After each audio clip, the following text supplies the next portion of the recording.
But if you're making medicine, you have to have something called traceability. You must be able to trace it from the seed to the point of sale. I had an experience in Toronto, Canada a few weeks ago, where I went into one of those facilities, miners that sells cannabis. And in the glass case, there was a barcode. And when you scan the barcode, you could see the seed, the type of seed that was planted, the period, the duration to reaping. You could test the THC. Everything is labeled there. So if you buy that and something happens to you, you know exactly who is the person who was responsible for taking that to the market. And the responsibility is twofold.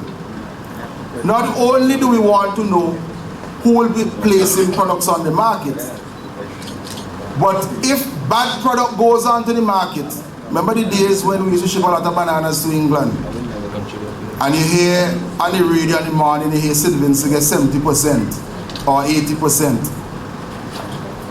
We want to be able to trace it back to the farm that produced that, because the person has a license, and if you don't follow the procedures to produce good product to be placed on the market, I am certain that the Medicinal Cannabis Authority will exercise their powers in coming to you and tell you that you have to up your standards, or else certain sanctions could come to you. We are at the process of the development of the industry, whereby some producers already have started to grow.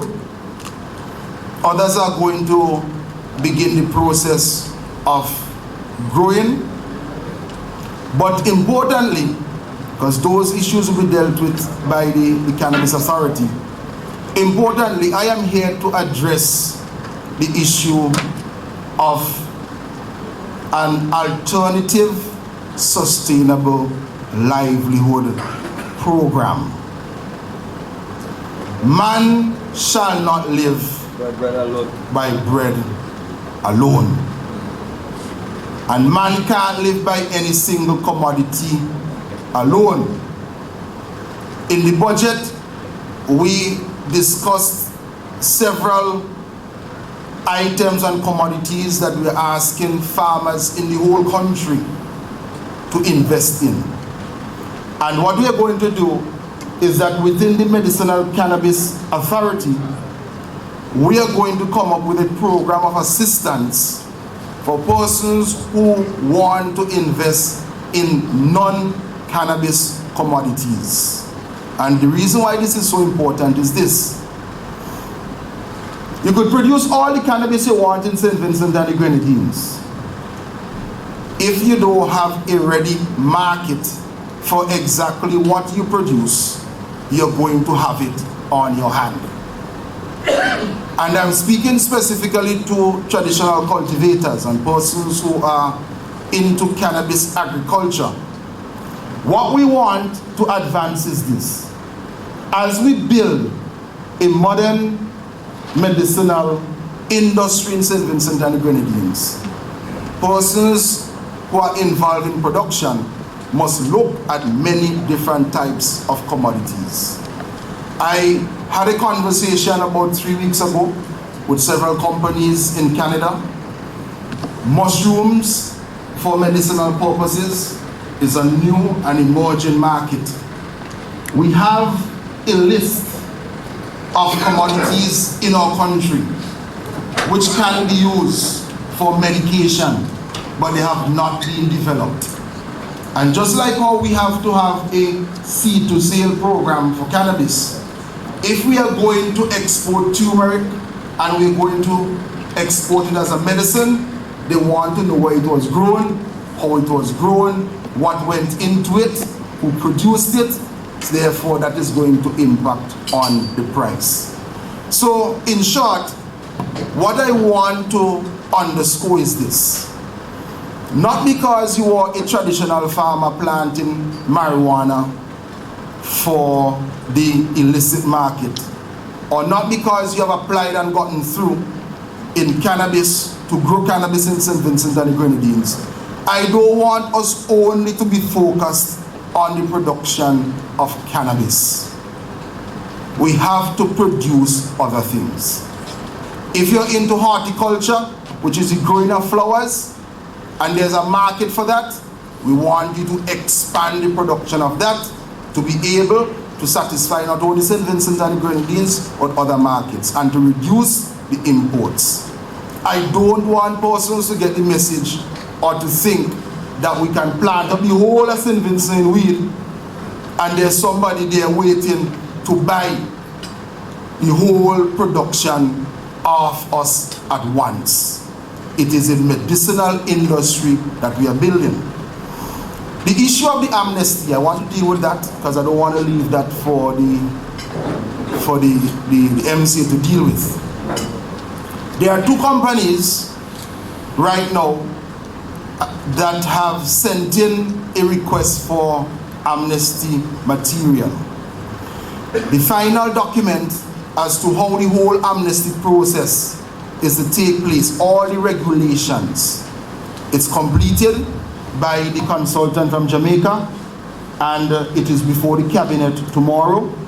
Therefore, we will be looking on or about the next 2 to 3 weeks to hear the date when we are going to begin the amnesty process. As I said earlier, development in agriculture is determined by the markets. The government is not a purchaser of cannabis. The government is not the purchaser of any agricultural commodity. The market has a demand, and it is based on that demand we are going to supply. What we are going to do as a government is that we are going to put a framework in place so that when we go to the market will be willing to buy from us. Trace from seed to sale. And we are also working on the construction of a lab. I'll give a final example. Right now, we're one of the largest producers of eggs in the Eastern Caribbean. Trinidad said they want a 40-foot container of eggs every week. But Trinidad sent a letter saying, we want the eggs, we don't have the eggs. But they have to tell us, who grew these eggs? Where were these eggs grown? How many vets went and visited the different pens to make sure that they're up to standard? Is the place that they're processing and packaging the eggs HACCP approved? And if it was HACCP approved, when was the approval granted? Do you have FDA approval? And we are sending up our vets to talk to your vets, to visit the pens, and make sure that these eggs are on a cold chain in a 40-foot container, organized in the right way, labeled and dated before they are shipped to Trinidad and Tobago. So when you're dealing with markets in the international world, and those who are involved in the fair trade will know, you don't just grow something and put it in a bag and send it. It has to be grown to certain specifications. But I am happy and I have confidence in our people that we can get it done. And I am very happy that the MCA has taken the instructions of the cabinet and to make sure have the meetings. Some members of the MCA, they wish that they could have the meeting. The corporation.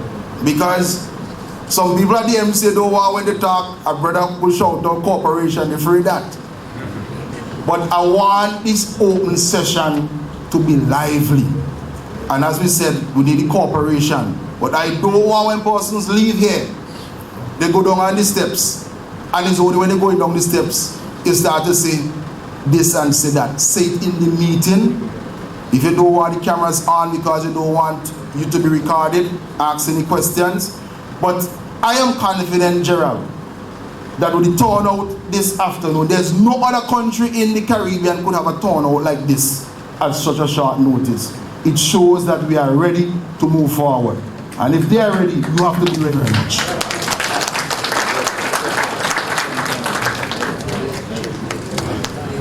Thank you very much, Mr. Minister, and I'm sure that you listened intently and would take his words to heart. Our next speaker is our CEO, Dr. Gerald Thompson, who will provide an update on the status of the industry.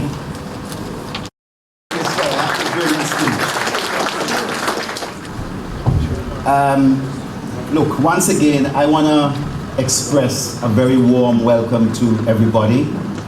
And the MCA, the nation, is really pleased with this turnout. Now,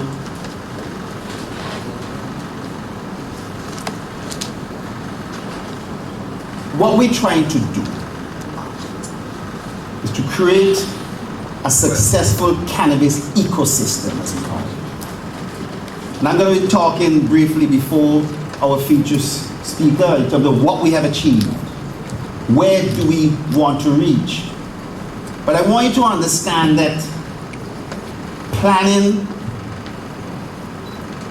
involves simplifying the complexity, because this industry has some complexities to it. And you know, I would say we are quite advanced in the development of the medicinal cannabis industry. And an impression that may have been given was that this was going to be easy. It was going to be easy and quick to start exporting just after the passage of the bill, and that just after December 11th we'll be processing and exporting oils to all sorts of different countries. Well, the medicinal cannabis industry is a complex, dynamic, ever-changing global phenomenon. It's a new industry, and there is a lot that I want you to understand in terms of how we have been building this industry here in St. Vincent and Grenadines. Now, by now everybody knows that we had various laws, you know, the Medicinal Cannabis Industry Act, the Amnesty Act, the Decriminalization in terms of Drug Prevention of Misuse Act. We set up the MCA, and we've done a number of regulations. These regulations took a lot of time to do. Patient access, standard compliance, then various guides, cultivation guide, investor guide, physician guide. There's been a lot of work. And what I want you to understand is that this was an important part of the process. There has to be rules, there has to be regulations and guidelines. The next thing in terms of building an important pillar is banking. And St. Vincent has been blessed in the sense that probably we're the only Caribbean island that's been able to establish a firm basis in terms of banking, being able to move money from Canada and Europe to St. Vincent and Grenadines. Now, because of the federal restrictions in the United States, we do not touch at all the US system. And there were one or two companies who were quite active, who are US based, and they have been unable to really get going and getting off the ground because of this US federal restriction. And we have been the first to get it. Right now, investors are farming their account, traditional cultivators, you could also go to the Bank of St. Vincent and Grenadines, and with your license documents or various other documents, you could set up a Bank of St. Vincent and Grenadines account. And they're saying that whereas the investors may have to prove a number of things, for traditional cultivators, it's going to be a simple process. Next slide. You would have heard the minister talk about the new laboratory testing facility that we constructed. This is going to have state-of-the-art equipment. It's going to be able to test not just your THC, the stuff that gets you high, but a full range, about 11 other cannabinoids. It's going to test heavy metals that might have been sucked up from the soil. It's going to also test for 96 pesticides. Now, truthfully, some of these pesticides have never been imported in St. Vincent and the Grenadines. They've never been here. But we have to show that there was a test for them and they were not present. That's how complex this is. We can't just say the Ministry of Agriculture writes a letter, they were never imported here. We have to test for them 96 different pesticides. Next slide. This is an example of the kind of equipment and so forth, some of the equipment. And this is one team of equipment suppliers in Florida and so forth that we've been dealing with and so forth, and there are others. Next slide. And then one of the main reasons why we're here is the whole concept of seed to sale. Last year in August we made contact with Ample Organic. They'll tell you a little more about themselves, but they are the leading seed to sale traceability system in Canada. They account for almost 80% of all seed to sale. You hear about all those big companies? Well, it's probably Ample that's providing the services for them. Ample is considered to be the Mercedes of track and trace. And we're proud to say that they're here in St. Vincent and the Grenadines, and they are in the process of setting up this national, I would say the first national traceability, because no other country will have this sort of system yet. And we'll be doing this in two phases. Over the last couple of days, we've been hammering out some of the details, and we're happy to say that things have gone very well. We're dealing, first of all, with the availability of product on the ground, and then software that's being developed to be able to check the cultivation, the manufacture, and all those other things, the export in phase 2. Next slide. Now, essentially, those 4 things represent an important pillar. On your left, an important pillar of what we're going to deal with. The laws, the banking, the laboratory, and the seed to sale. Critical. Now there's another pillar.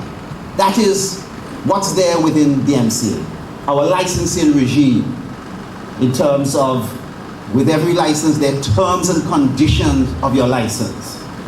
We have investor guides, we have cultivation guides, we have a system relating to how we're going to develop local seeds, how we're going to import seeds, the protocols, work with the customs, the quarantine department, and so forth. Matter of fact, to the back, we have Samantha, our chief licensing officer. Samantha's there, and so forth. And anybody who has any issues and so, if you've made an application for a license, before you leave or when you touch base with her and so forth and her team, we want to make sure we work out all these particular details. But this is an important pillar. Next slide. In the part of the licensing, we know a lot of people have expressed they do not have land. They do not have land. There's an area in North Leeward and some land in other places, but this piece of land has 230 acres of land. It's called Top Hill, Lasham, and so forth. And you can see it has nice gentle slopes in some sections. And we have now completed the surveying of that land. We didn't go down with surveys on the ground. We used a drone. And we were able to survey this particular land. We've cut it up into smaller parcels, 2.5 acres and so forth. And we already have a short list of applicants, but we're going to be completing that for persons who are looking for land in that particular area to make sure that you could be part of this particular industry. That's Top Hill Lasham. We'll be providing those particular lands to those individuals. The demand in certain other places is less, but there's demand, and we're looking at some other areas and so forth where we'll be also looking to provide land. That's Top Hill Lasham. In a very short while, we'll be putting that process through. And then there's the inspectorate. And our inspectorate, you see them at the back there and so forth, they've been now trained. We've been working on developing this process of standard operating procedure. You hear that term a lot more. SOPs, standard operating. It involves on your farm being able to wash your hands. It talks also sadly about bathroom facilities. It talks a lot about how you handle soil. But more importantly, we've been finding that there are some challenges, hence it is with respect to drying and curing. And we are going to be looking at that, providing you with a lot more information how to deal with those issues, because we've gone around and visited some farms, some absolutely wonderful presentations. Persons already learning. I can tell you, we basically have been learning from you, the traditional cultivators, in addition to imparting a fair amount of knowledge to you. And let me just put the next slide. We are going to be arming our inspectors with certain tools. See this tool there? It's a moisture meter. It costs just $24 US. You know what that could do? That, you take a bud, put on a pair of gloves, and you put those pins at the top of it, put it inside there. It's able to tell you the water content of those buds. If your buds are over 17-18% water content, 24, 25, the chance of it developing white powdery mildew, mold, is going to be higher. But if it's 15, 12, 13, 14, 15, where you want to have it ideal, you know, the chance of developing mold is greatly reduced. I'm just testing with that. Next piece of equipment there, a pH meter for the soil, $7.90 US. And the other piece of equipment is a light meter. There's some persons who may be trying to plant in areas that really don't have sufficient sunlight and so.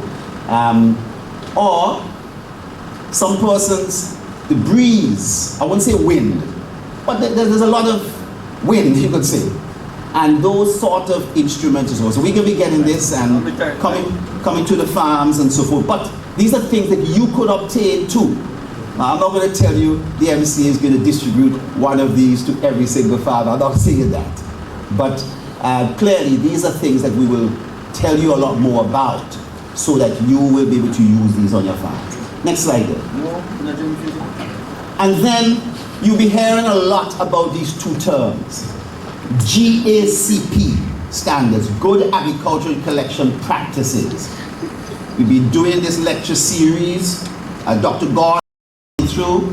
We'll be having talks on the Leeward side, and very soon Cardi will be coming through, giving us a special session on good agricultural collection practices. There's then GMP process, good manufacturing practices. These are standards that we must achieve. Our investors and so forth who are setting these, this is a kind of plant that is done. A plant like this, you see down in the bottom right hand corner. The cost of that is in the region of maybe $1 or $2 million. You know? Simple as it looks. That's about $1 or $2 million. And there are bigger plants that will be $3, $4 million. And so the kind of investment that is likely to start processing cannabis into the oils and so is critical to be able to handle the volume and so that might and so will be developed here. The next slide. And then, you know, we have to be export ready. We have been in touch with the International Narcotics Control Board in Austria. We have to liaise with them.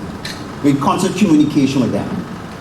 But in addition, exporting involves all export. We got the customs involved, the airport, AIA involved, the quarantine department of Ministry of Agriculture, the Royal St. Vincent and the Grenadines Police Force, all critical elements. I'll talk about the police just in a short while. Let's go to the next slide. And then there is the traditional cultivator. You see, what I just spoke about, licensing department, the inspectorate, the standards, and then the concept of being export ready is another important pillar. Another important pillar, and we push that over to the right. But the traditional cultivator, we consider you as being uniquely critical.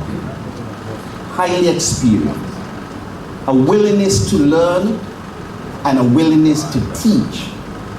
And I would say that the MCA, we've learned from your experiences. Now, one of the things is that even though the Judicial Culture are one of the most important assets of this industry, we have to set some goals, and the Minister would have touched on it. And we have to ensure that what we produce here in St. Vincent and Grenadines is known to have the highest quality and is also produced at a manageable cost and price. When we had banana, unfortunately, the cost of banana production in St. Vincent was far, far higher than that of Central America and Ecuador. And they were able to price us out of the market. But with cannabis, we have to find that particular means of being able to keep costs down, but still produce the highest quality. Now, what I want to say is that each traditional cultivator has to understand, has to adopt and to learn the standards and the SOPs that are required. They have to understand the new standard and compliance regulations. And we've got about 20 SOPs that we're going to be printing. We'll have them online too, but we're going to have them available to you so that you will be able to go through. There's been special attention to drying techniques, as I said, and also the proper method of storage and curing. And the digital cultivator is really critical. Next slide. During the program of training, we've been on the windward side, on the leeward side. Our consultants have been visiting farms. We found some very interesting things. We found some, what we consider as being some unique, interesting looking strains. But you know what? You go onto somebody's farm and you really and truly do not know what they have. They don't know what they have, but they may have 5, 6, 7, 8 different species. Should they have 5, 6, 7, 8 different species? Or is there 1 or 2 of those species that's probably giving them a much higher, double the yield, or has higher chemical content in terms of cannabinoids and the good stuff in it than a plant that's right next to it? And as traditional cultivators, we have to all together learn how to maximize that area that's being planted. And a lot of work is going to be put into this. It's interesting, you see over on the right, a suggested method of drying and of curing. We are investigating this, you know, one of these kind of shipping barrels. And it's put into there, and it's not turned on top, standing up, but on the side, where it is rolled from time to time. And the cover is open to let out a little bit of air and close it back. We're examining a lot of these methods. We may not go with this. We may not go with this at all, but we have to look and see exactly, because some of the methods that are being used for drying and curing are not acceptable. Next slide. One of the great advantages of St. Vincent and Grenadines is this. We have a special soil called Molic Anderson. It's a volcanic type of soil. And it is only present in 0.75% of the Earth's crust. Less than 1% of the surface of the Earth has this soil. And St. Vincent and the Grenadines has this soil.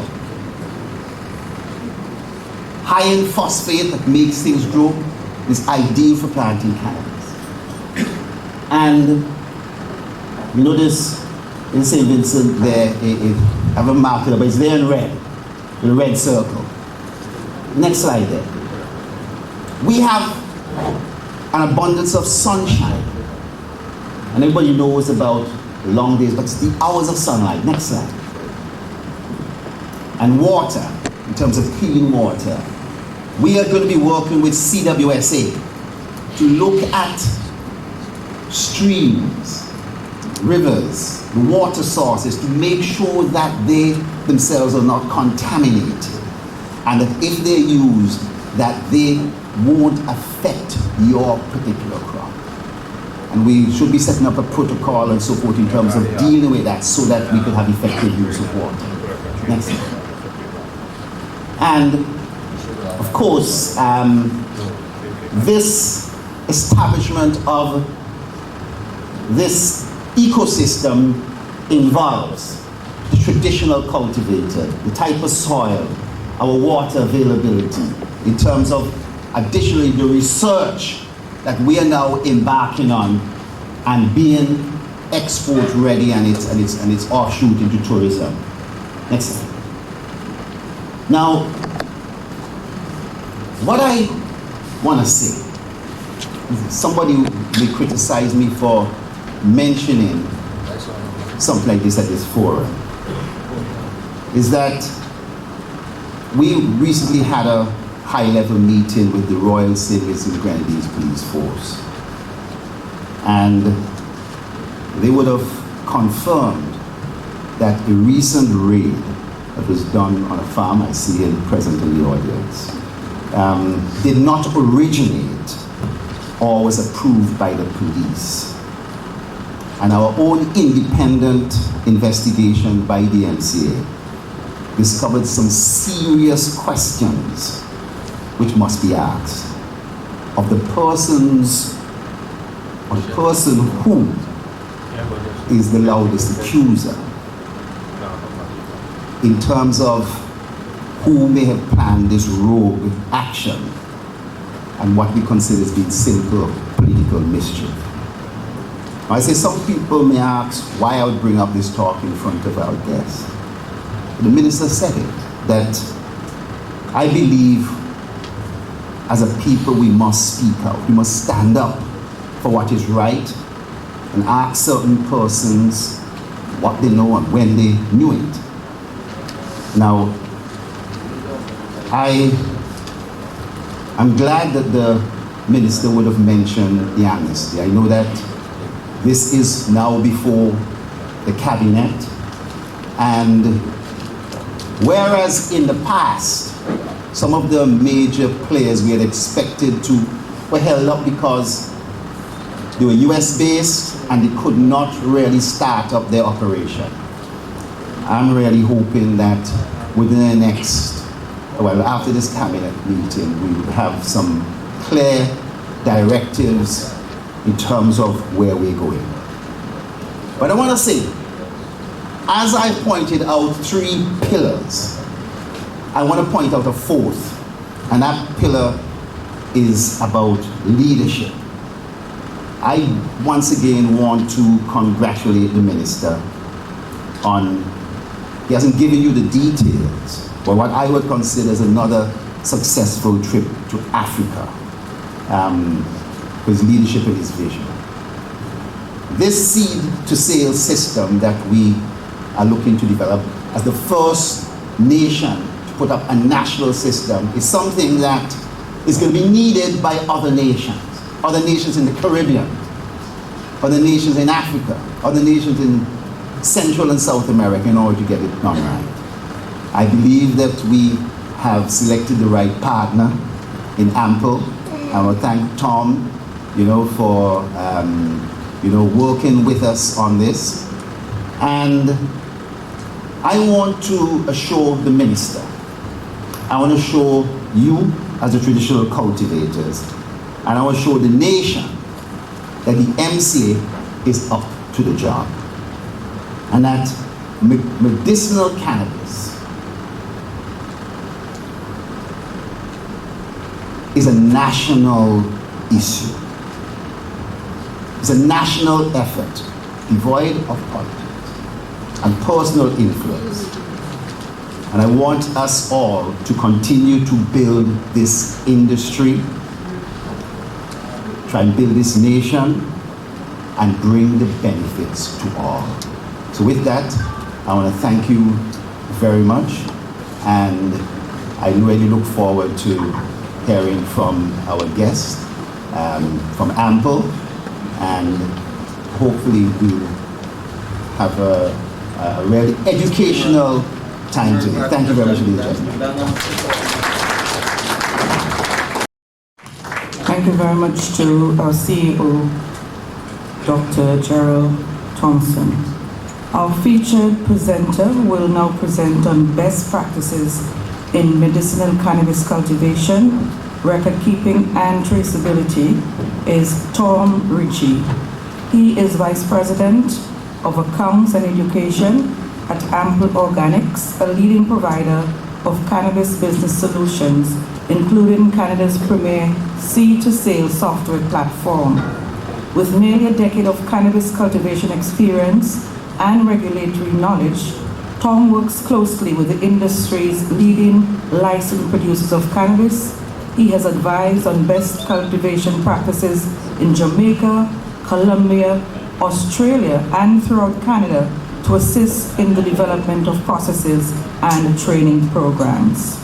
His advocacy for a regulated cannabis industry, combined with his passion for education, has made him a go-to source for post-secondary institutions looking to develop cannabis education curricula. With a background in asset management, working for the world's largest steel company, Tom continues to look for opportunities to increase efficiencies in cannabis cultivation to align more with lean manufacturing. Ladies and gentlemen, Mr. Tom Ritchie.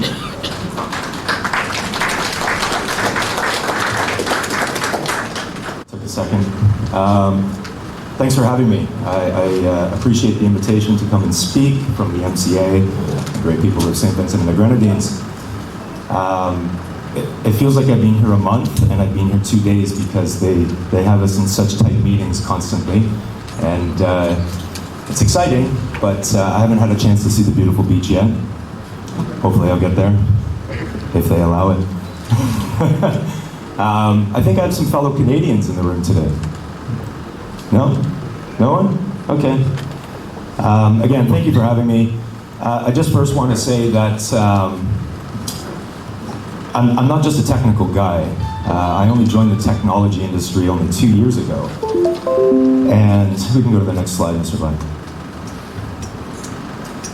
So a little bit about my history, just so you don't think that I'm some crazy white guy up here just trying to bring some technology down to St. Vincent. Technology isn't necessarily my passion. I actually, we can go to the next slide. Okay. So in Canada, we've gone through a lot of regulatory changes, especially over the last 6 years. I was one of, I'm not going to say the first, but one of the first licensed cannabis producers under the MMAR. So that was the medicinal, it's so long ago now I can't even remember it, access regulations. Basically, what I was allowed to do was produce my own medicine, cannabis. And under that, I was allowed to be a designated grower for others that needed that product as a medicinal plant. So I started that process and I literally knew nothing. That was almost 10 years ago. I was growing a little bit before that, illegally. So I can relate to the opposition of a regulatory regime, okay? I'm not here to bring compliance, I'm here to sound that there is importance for it. And I'll come full circle with this. I'll give you an example. So under that set of regulations, I was allowed to produce for myself. And I saw a very good opportunity to be able to make money if I wanted to. And again, that was in the black market. Apologies, Dr. Thompson, but it's the truth. And I'm not afraid to admit it. So under that set of regulations, I was allowed to be a designated grower for others as well. And I learned the hard way, and plants died all the time. And I didn't know how much light they needed to take. This was all indoor, okay? This wasn't something that I could do like the traditional cultivators here in St. Vincent and have the lovely sky and the lovely soil. This was all indoors. So I was learning the process, and it took some time. But over time, I got a little bit better at it. The product got better, and I enjoyed it. My friends enjoyed it, and others enjoyed it. So it was a learning experience. But what I did notice is that, as the new regulations in Canada were rolling out, there was opportunity. And there was opportunity for people like myself that could bring some of my experience. I am by far no means an expert in cannabis cultivation. Others claim that. Sorry, proof is in the pudding or in the weed, right? So I've seen this multiple times where people will come forward, they're claiming to be an expert, they know everything about everything. They know everything about the regulations, they know everything about cultivation, and I still have yet to meet those that actually do. There are some out there, but my experience working with traditional cultivators throughout various islands, they know the product, they know the plant. So anytime I get a chance to talk to them to learn a few new techniques, I do. And I would rather share a beer over that, and maybe a ganja, and learn a little bit more. So my background, again, is not in technology. I've been with Ample Organics 2.5 years. Originally, I started as the director of training. So as we were bringing on new clients throughout Canada, they needed someone that knew at least something about cannabis, and they needed someone that could understand the platform. So I came in, I learned the platform very well, inside and out. I needed to know it so that I could stand up a training team to be able to go out and work with our clients to be able to train them on how to use the software. But what I started to notice was, with my background in asset management, working in steel, is that the producers in Canada, they weren't really thinking about efficiencies. They weren't thinking about the cost to move product and material around, even within the facility. So we started some lean manufacturing process, some Six Sigma stuff, which is just a fancy way to say it's a very well-organized way of moving product around. So I started with that, and that was fun, and then eventually I worked through the ranks. Not that I was trying to, I think I just like to take on more stuff for some reason. And eventually, I landed in a VP position where I'm working with, St. Vincent and the Medicinal Cannabis Authority, which has been great. So I think one of the things that I want to point out here is that, Mr. Black, maybe go to the next slide. I'm not sure if, you can go to the next slide. Yeah, sorry. So when I started the conversation with originally Mr. Mapp and Dr. Thompson, we weren't quite sure as a company where we wanted to head. We had a lot of opportunities. We were the largest and are the largest seed to sale compliance software in Canada. We have clients throughout the world. But we were going through our own challenges, trying to meet the demands of a crazy industry. Again, 5 regulatory changes over the course of 5 years. It's tough to keep up to that. So through that time, I was introduced to the MCA, and we started a conversation about the needs for a national cannabis tracking system. And it's something that we had thought about. We are experts in compliance and tracking cannabis. If there's an input to track, whether it's a seed or a dried product or an oil, point of distribution, we know those inputs. So when we sat down to actually discuss some things, there was, and we do have clients in Jamaica, and there's been challenges, to say the least. But when we sat down, one of the things that caught my attention was their desire, and St. Vincent's desire, to work with the traditional cultivator, okay? The experience is there. It's a sacred plant, yeah? Right? So I've seen it in other nations throughout CARICOM where they're not considering that. They are thinking more about the product, how they can make more money, and make it look good. It's a political play. And so something that I saw, especially right off, was that that wasn't the case with St. Vincent. And that wasn't the case with the Medicinal Cannabis Authority. So it was very important for me to make sure that the traditional cultivators would be taken care of. So as we started to work through the regulations and understand them a little bit more, whether they were draft or not, it started to make more sense that we should further this relationship. And I say it's a relationship. It's not, they haven't just contracted us to develop a central tracking system. This is Mr. Mapp. I'm going to call you out on this.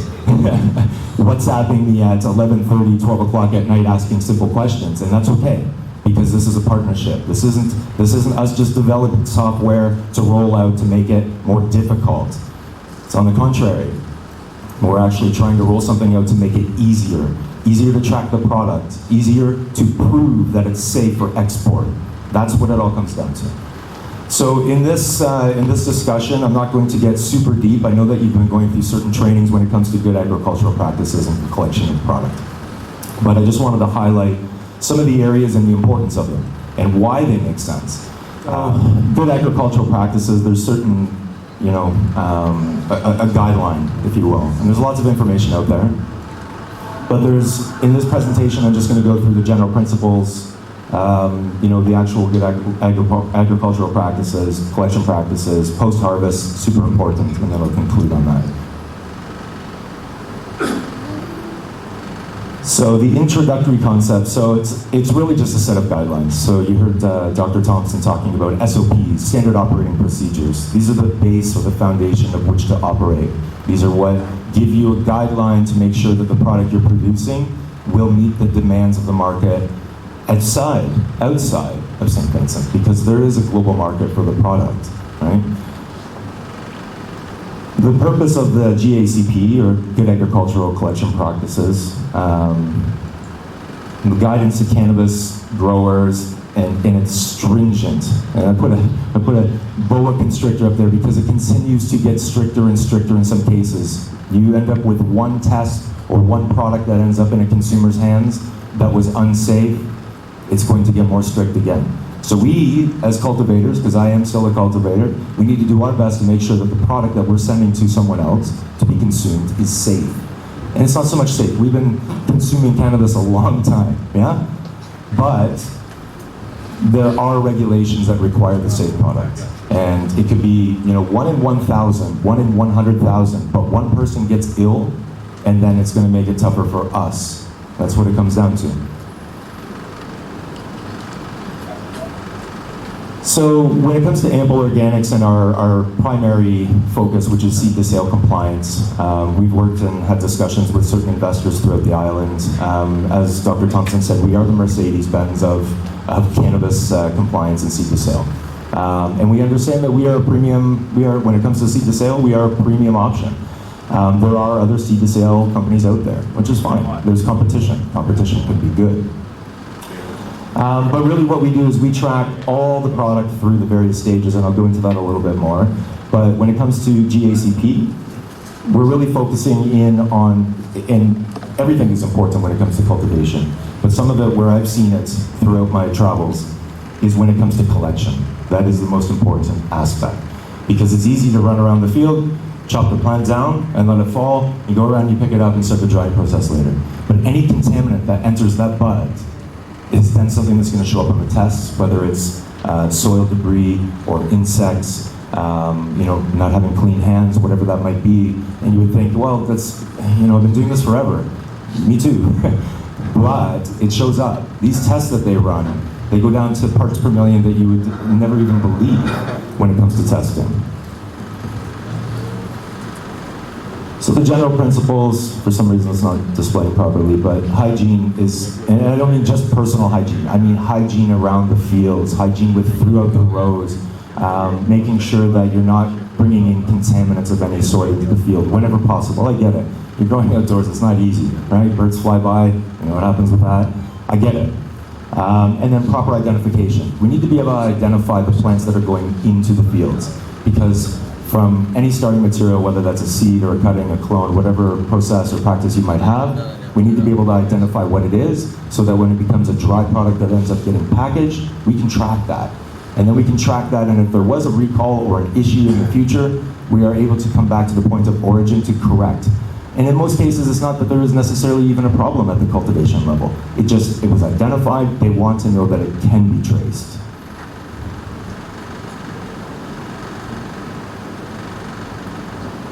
I won't bore you with all the details of the do's, but again, driving home the point that it's important for just general hygiene of the field, making sure that everything is clean, trying to keep any pests out of the fields as much as possible, meaning dogs, cats, etc., whenever possible. All the surfaces of the tools that you're using for collecting, the scissors, the capture basins or the bins, or bagging the product just before you're cutting it down. It's all important. These tools need to be washed and sanitized so that they're not infecting the product as you're going through the process, right? I even myself, 5 years ago, I wasn't worried about cleaning my scissors as I'm taking down my plants and chopping the buds off. I wasn't worried about it. It didn't matter. But the more I got into this industry, the more I started to understand the testing requirements. I started to change that. So I started wiping everything down with ISO. I don't recommend it. There's other products available now, but wearing rubber gloves, wearing hairnets, that sort of thing. So those are some of the do principles. Some of the don'ts. So obviously, not handling the cannabis plant with dirty hands. Some of this is basic stuff. You guys know this. You've been through some of the training. I'm just here to drive it home to make sure that we understand that every practice that we have has an effect on the product. And that product needs to be saleable, because if it's saleable, we make money, right? Right. If it's not saleable and it gets rejected and comes back, no money. That's not good. We need to make sure that everyone's making money, everyone's benefiting from this industry. So, the harvested cannabis plants, keep them away from dirty surfaces. As I mentioned, you don't want them just falling on the ground, picking up some of that dirt. Not handling the cannabis plants with any disease or infections or any cuts or wounds or anything like that. Believe it or not, that will show up. Anything will show up on these tests. We can go to the next slide. So under the good agricultural practices, site selection, which some of you have sites already, the MCA is working to help you with site selection. Obviously you want to make sure there's proper drainage, etc. Again, this is stuff you know. I'm not going to teach you anything about this or where to plant the plants, right? This is what you know. Land preparation. I think one of the biggest things, we'll get into this in the following slides, is making sure that the land is prepped properly. And I don't just mean amending the soils, making sure it's fertile, making sure you can grow in it. It's not just about that, it's also about organization of the plants, so you can get in and out of them easy. Sowing and planting, again, we'll get into that. The irrigation, if available, making sure that the water sources are contaminant-free, the clean sources of water. Weeding, pulling out anything that could be invasive as a species around the plant itself. I can't even pick up on those ones, but insect control and harvesting, and then the documentation. So the documentation alluding back to the fact that we need to be able to trace it. It doesn't mean that all the traditional cultivators are going to have to run around with technology to track. It doesn't. It can be simplified. It can be tracked on a clipboard if necessary. As long as the investor you're working with or whoever you're providing that product to has a way to understand that product and identify it, that's good, right? And when they do a site inspection, as long as it's labeled in some way, whether it's a plot, acres, broken up into different plots, as long as they can identify it, it's good, okay? Next slide. So I think for those of you here that were here at the beginning, there was a roll running, and it was Keith Merker. He's from a company called WeedMD, which is actually very close to me in Ontario. WeedMD is kind of a shiny star in this industry. In Canada, it's been very difficult for a lot of operators. And I think it's partially because anyone working in the green space when it comes to cannabis, they have investors that are willing to throw money at it. And everyone thinks that they're going to be millionaires overnight. It's not the case, not even close. They struggle. So the more money they get, the more money they would spend. So WeedMD was one where their CFO, Chief Financial Officer, those responsible for the finances, eventually became the CEO. So the Dr. Thompson version of the MCA. And he brought with him all of that knowledge to understand finances and what to do with the appropriation of funds. So they've been fairly successful. For the most part, the vast majority of the cannabis companies in Canada have been taking a really hard hit.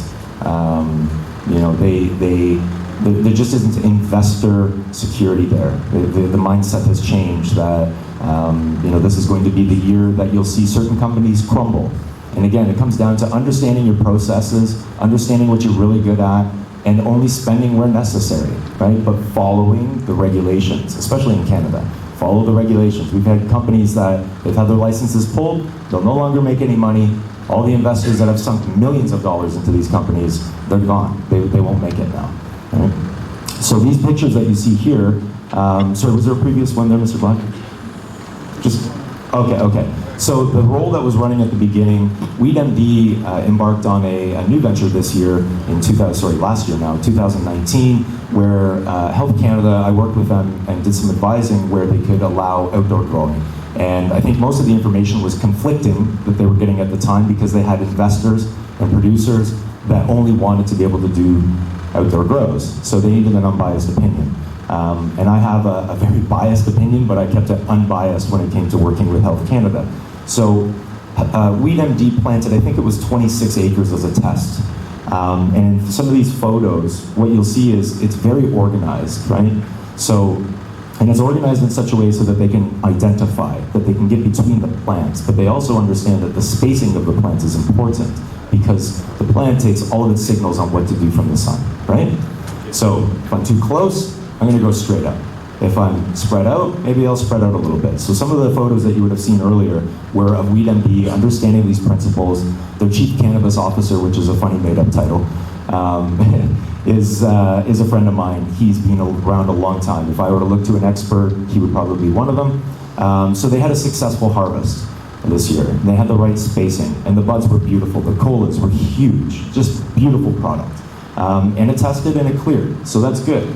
But it took a lot of work to get there. Understanding the plots, the layouts, the spacing of the plants, identifying the plants was all super important because they needed to know that if there was a problem in the event of a recall, in Canada especially, the process for that, if someone were to complain or have an allergic reaction of some sort due to a contaminant, those files need to be kept on record for 25 years. They can't disappear. Not digitally, they have to be in two forms, digital and hard copy. So they have to keep that forever, so it's super important. So I mentioned earlier about the good collection practices. This is really, this is what it comes down to in my observations. It's always been about the collection of the cannabis. In Weed MD's case, in Canada, they go around and they'll cut the top colas off first, right? And they'll allow the plant to grow a little bit longer. It's not always the case, depending on the growing season, how many crops or harvests you're going to get in. You may just go and chop the plant down. And in some cases, what they do is they'll throw a bag over top of it temporarily, cut it, and then drag it into a drying house to be trimmed up, hung, dried, cured. And what that does, it allows for, as they're transporting it through the fields, you also would have noticed that they've laid matting out, so it prevents certain weeds from coming up, but it also cuts down on the contaminants that can get blown onto the plants if there's a dry season, okay? So the collection practices are super important. And again, it's all about planning and the collection time. Everyone knows when their cannabis is due for harvest, yeah? You can look at it, you guys know just by smelling the air probably, right? But I have to get in and look at the trichomes to see how good it looks, right? So the collection sites as well. Once the product is taken down, it's important that it goes to an actual designated clean space to be, shucked and the buds taken off and all that byproduct is put off to the waste, and then you're left with your bud that you're going to dry. In cases where you're just going to hang that bud, maybe you're pulling all the fan leaves off, getting it ready and prepped, but it should have a designated area, clean area, so that it can sit there and it can dry out. We're in the tropics here right now. It doesn't dry easy, right? So then the collection methods as well, Dr. Thompson alluded to the SOPs that they're forming. They will give support to help with some of that information as it rolls out, so that you have a guideline. Just, like driving a car in certain cases. You put your seatbelt on, at least in Canada. And you have to make sure that you're adhering to the laws and the rules of the road, same thing. And then the documentation, that comes back to the traceability aspect.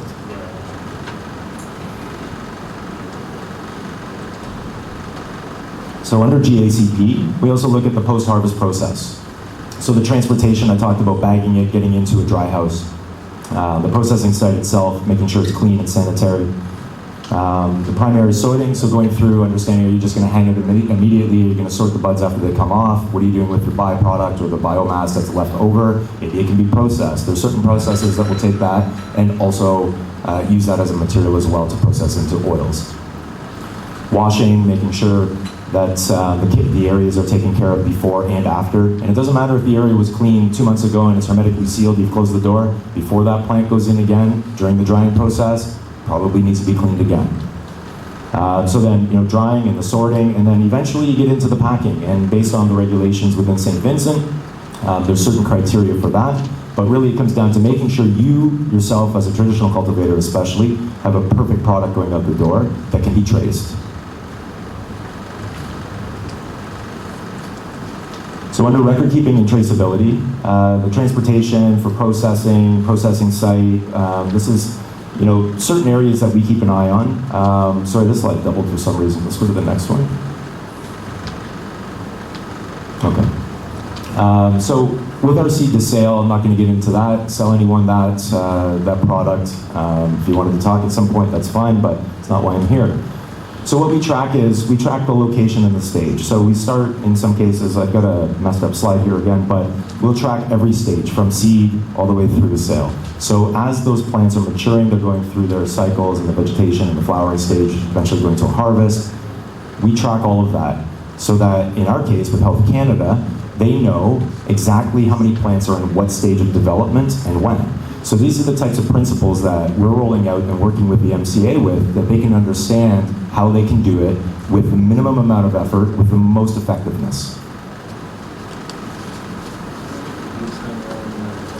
And then eventually we trace ourselves anyways, and hopefully this is the intent here within SVG as well, is once you have a dried and cured product, we know that as well. We'll know the weights going in, expected yields and forecasting coming out, whether you're getting a 30 or 25% yield off of your wet product, we'll know that. We can forecast that with you. And then moving through, once it's packaged, you've got patients that need to be registered as well, because without the patients registered, there's no market, there's no one to sell it to, right?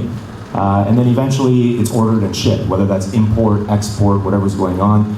Throughout CARICOM, I think there's a lot of opportunity for St. Vincent, a lot of opportunity. Not all climates throughout CARICOM have the climate to be able to produce cannabis. They may be able to process it, that's fine, but eventually they're going to have to receive that product. And who's got a better product? St. Vincent? Right? Is everyone asleep? Who's got the best product in the CARICOM? Okay, right.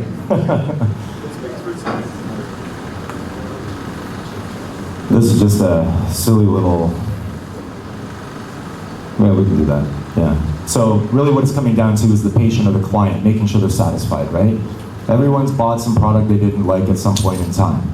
We need to avoid that as much as possible. So we do everything we can in preparation to get them that product that they're going to enjoy, because a happy customer is a repeat customer, right?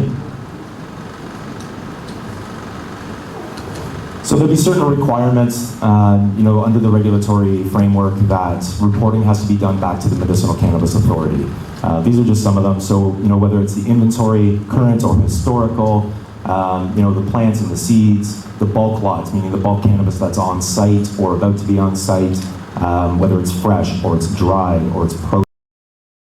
The importing and exporting, what's happening exactly within there, security requirements that can be logged into the system as well. Any complaints that come back, we can make it available to log that as well if we needed to. And then the patients, understanding the database. So this is super important, so that once St. Vincent is rolling and you're exporting product on a daily, monthly, weekly basis, whatever it might be, is that the MCA, working with other nations throughout CARICOM in the world, as you're taking your product and it's being exported, they're creating an entire ecosystem globally for cannabis, because everyone should have access to cannabis, yeah? Yeah? Okay. So as they're doing that, they need a way to be able to track that, right? Without some sort of compliance or some sort of tracking system, knowing where the product is going from, and two, who's buying it, how much money is involved with it. It's no different than alcohol, it's no different than oil, it's no different than other commodities that need to be monitored. The only difference is, because of the scheduling and the illicit markets of cannabis, they've made it hard for us for a long time. So when regulations came out, they have to be stringent, because there are opposers to regulations and to a regulated cannabis industry. So we need to be able to satisfy that. Over years and years, maybe it will become a little more easier to deal with. But for the time being, it has to be stringent, so that we have total control over the industry, making sure it's safe and everyone is taken care of.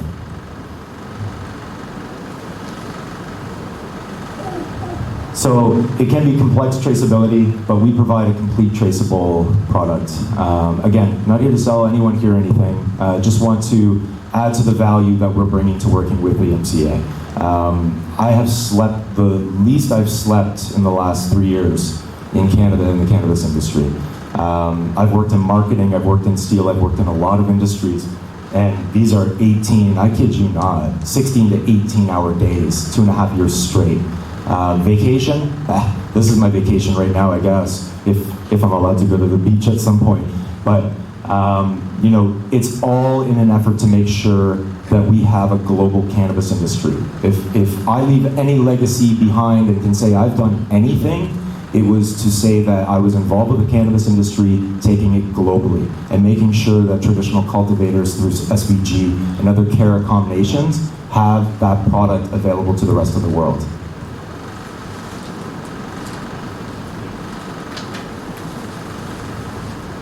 That might be it. Yeah, that's probably it. Thank you.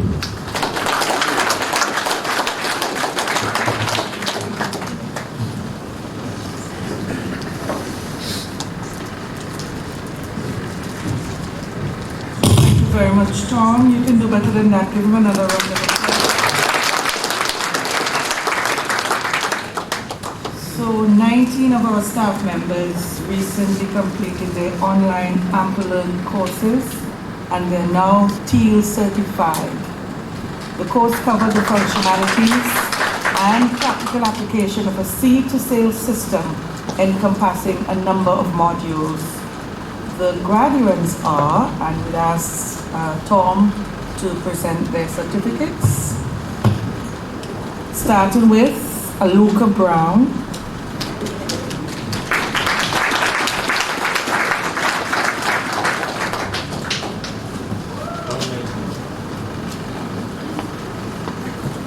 Renford Byam, get ready.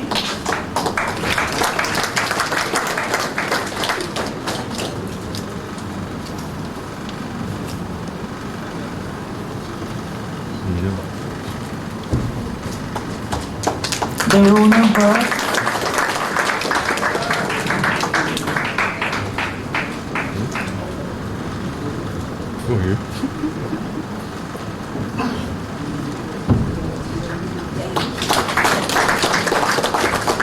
Vito Connell,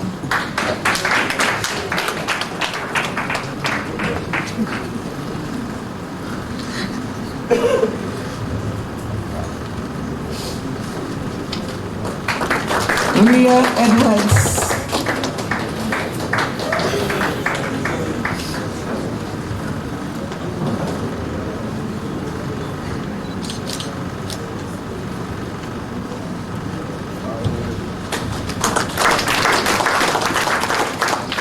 Shernell Hadaway,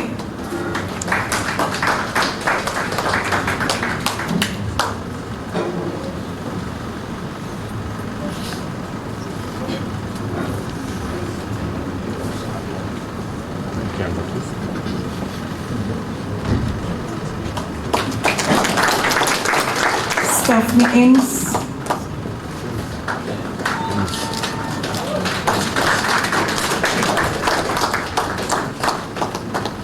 Simone Jacobs,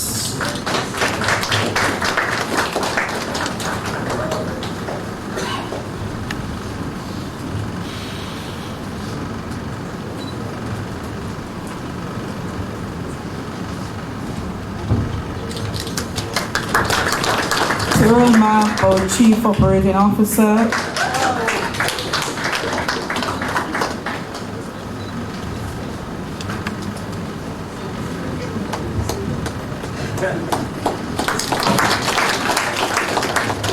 Dennis Samuel,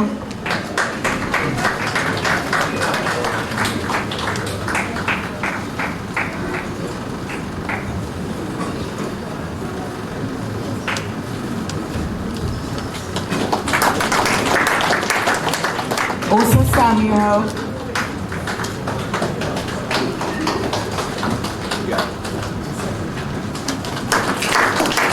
Roll Teixeira,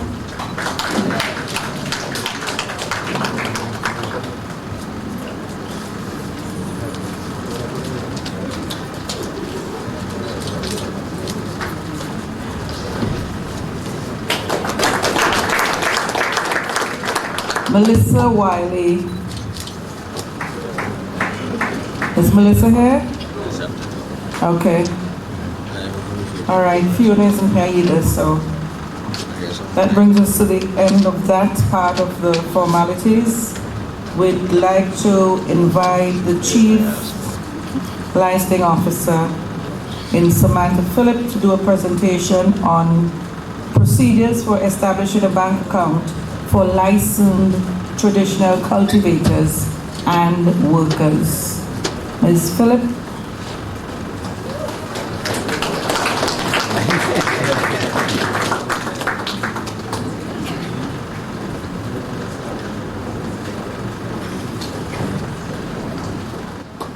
can truly say I'm very heartwarmed to see so many persons respond to our call.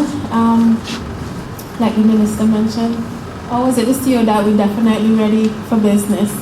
So I'm just going to go into a little detail on the banking services and what can be done, the way it's set up and everything in the industry. So we go through understanding the financial framework, banking services that are offered in St. Vincent, and we'll go into detail on the onboarding process for cannabis licensees and their employees.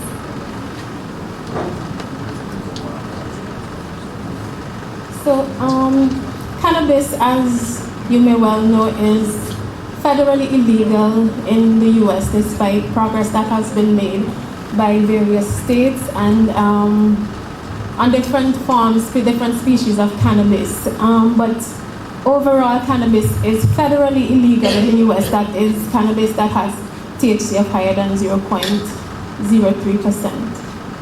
So the banks in the US are also federally regulated. So that creates a problem because cannabis is not legal at the federal level, and because the banks are also regulated at the same federal level, they cannot take funds from the cannabis industry. So this is where we have the issue with our commercial banks have a relationship with US banks. That's what makes them a commercial bank. So if the relationship with this US bank is compromised in any way, that could cut off their ties to the US currency, and that means US markets, US trade. So that is where the whole crux of the issue comes in dealing with US dollars and cannabis dollars. They cannot intermingle at any point. So that brings up a question: what sort of banking services that are available for entities in the cannabis industry? And we can go into that in a little more detail further on. In the UK and Canada, cannabis legal framework has been set up for cannabis, so funds can flow a little more easily from these countries. But because of our proximity to the US, a lot of us deal in US dollars, and it's easy to trade. It's already established, financial established ties with the US, so we kind of have to walk around what is currently there. So there are a number of risks that are associated with local banks, local commercial banks getting into the cannabis industry. The first set of risks we look at is the banking risk. So federally regulated banks, as mentioned before in the US, avoid accepting proceeds from licensed medicinal cannabis businesses, as they may lose their charter as a result of this because of the illegal nature of cannabis at the federal level in the US. So that's one risk that they have to navigate. The next set of risks that we're looking at are breaching anti-money laundering laws. So our banks have to be very careful that they do not go contrary to any anti-money laundering laws that have been established. And the bank also has to meet their know your customer and know your customer's customer requirements. In addition to those risks, the bank will be dealing with reputational risks. So this can come from the commingling of illicit funds in the industry. So if there is any announcement of an investigation because of the commingling of funds, this can damage the bank's reputation. The next set of risks we're looking at are operational risks. There is the chance that there may be errors in dealing with regulated entities that could cause the flow of illicit funds or cross anything. So that's a risk that the bank has to deal with. So in dealing with these risks, the bank has come up with a framework in collaboration with the authority, a framework for the financial aspect of the industry, and this is in compliance with Banking Safety Act and the Anti-Money Laundering Act. So we had worked closely together to craft this framework that allows us to kind of find a path between all of the risks that we mentioned, all of the regulations and legislation that is in place that makes cannabis illegal. So this framework is how we can operate in the cannabis industry. And this framework is guided by a regulatory framework and policies which include the Banking Compliance Program, the Banking Act of 2015, or Cannabis Cultivation Amnesty Act, and the Medicinal Cannabis Industry Act. So we now have customer banking relations. Well, it has already been there, but it's been more deepened with Canada, TD Bank in Canada. So funds can now be channeled through the TD Bank in Canada. So with this relationship established and deepened, this is how funds flow in and out of the industry internationally. So at a local level, because of the type of risk that is involved, the bank has to be very careful in the way that customers are onboarded. So it may be slightly different, but very similar to the regular onboarding process. So for employees, the bank has set up a unit on the second floor. So if you want to open an account, you go to the second floor. They have staff completely dedicated to dealing with cannabis entities to ensure that everything is within this framework. So you would complete the paperwork with the customer service representative from the bank, and stuff you would bring in would be like your ID card, your proof of address. This would be in the form of a utility bill, a job letter from the company that you're working with, or payslip, and proof of nationality. And you would work with the bank to get your account established. For licensees, kind of similarly, you complete the application and questionnaire with the bank's customer service representative that's on the second floor. You provide an identification, your company's document, licenses, and other documentation. So this is now processed internally at the bank. So it goes to the risk and compliance department to ensure everything is in order. The bank conducts an enhanced due diligence check, and based on the results of that check, the bank may come back to ask for more information or additional information that they initially did not ask for. So this information now goes on to the board of directors to make a decision, and once the decision is granted, approval is granted for the onboarding of this company, then an account can be opened. We also have an identification card machine for employees that we will soon begin processing these cards. So this can also help when you are opening an account. So we will be in contact with you soon to get the information in order to get you your cannabis industry identification card issued by the authority. So that's the end of my presentation. Short and